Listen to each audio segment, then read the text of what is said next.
Nous pensons souvent que Dieu nous veut dans telle vie, telle communauté, telle profession, tel pays, dans une forme fixée à l'avance, bien précise, que nous avons à découvrir et à laquelle nous allons nous soumettre. Alors, nous demandons et attendons des signes. Nous les interprétons parfois de manière catastrophique et hors de tout bon sens, sans tenir compte de ce que nous sommes et désirons vivre. Il y a réellement un appel personnel de Dieu adressé à chacun, selon, et cela ne fait aucun doute. C'est moi qui vous ai choisi, dit Jésus, Jean 15, 15. Mais cet appel est ouvert, en quelque sorte.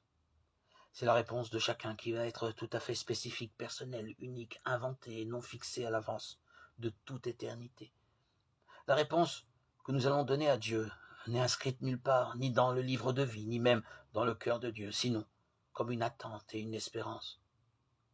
L'espérance de ce que Dieu ne voit pas encore et auquel nous allons nous donner forme et visage.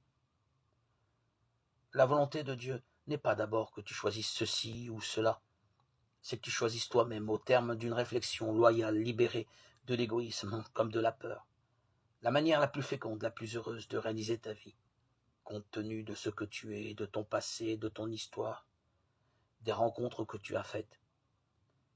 Quelle réponse personnelle peux-tu donner aux appels que tu as perçus dans l'Évangile?